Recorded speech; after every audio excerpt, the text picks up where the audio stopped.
Ora, quando falamos sobre a separação entre a Igreja e o Estado, você se recorda de todas as questões históricas que surgiram com Jefferson, uma carta ausente na Constituição ou algo assim. Mas foi correta na medida em que há uma divisão de tarefa que a Bíblia deixa claro, que Deus ordena e governa a Igreja. Deus também ordena o Estado e Ele governa o Estado. Há alguns anos, fui convidado para pregar no café da manhã da oração inaugural do governador da Flórida. E naquela ocasião, eu disse ao governador, eu falei, hoje é o dia da sua ordenação, você foi ordenado por Deus para esta posição de autoridade política, e você será responsável perante Deus por como você cumprirá esta missão. Assim distinguimos entre as esferas de atividade. Não é responsabilidade da igreja portar a espada, e não é responsabilidade do Estado ordenar os sacramentos e tudo mais. Portanto, existem diferentes deveres e tarefas que são atribuídos entre a igreja e o Estado. Infelizmente, em nossa cultura hoje em dia, o mantra da separação entre o Estado e a Igreja passou a significar algo bem diferente, ou seja, a separação entre o Estado e Deus. Uma coisa é separar a Igreja do Estado, e outra coisa é separar o Estado de Deus. O Estado declarou sua independência de Deus e quer ter a sua própria autoridade ao invés de ser responsável pelas coisas de Deus.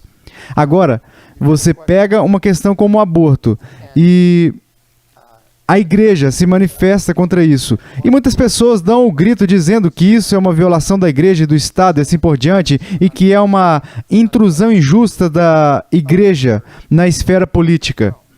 No entanto, quando falamos de uma questão como o aborto, que é a questão ética mais significativa com a qual acredito que esta nação já teve que lidar, muito mais séria do que o problema diabólico da escravidão. Mas, neste caso, não estamos pedindo que o Estado seja a igreja. Estamos pedindo que o Estado seja o Estado, porque a principal razão de ser o Estado, sua principal razão de existência em sua criação original por Deus, é principalmente manter, proteger e honrar a santidade da vida humana. E quando o Estado falha em fazer isso, ele falha em cumprir a sua tarefa diante de Deus. Ora, novamente, nas Escrituras, vemos, até mesmo no Antigo Testamento, onde havia uma teonomia ali, Estado teocrático, que os profetas de tempos em tempos tinham que convocar os reis para a repreensão. E no Novo Testamento você encontra João Batista confrontando Herodes por seu casamento ilícito, e foi por isso que ele foi morto, e assim por diante.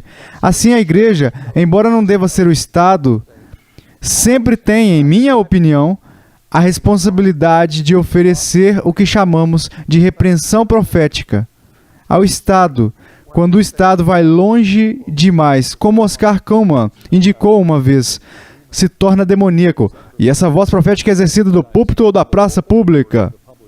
Ambos? Sim.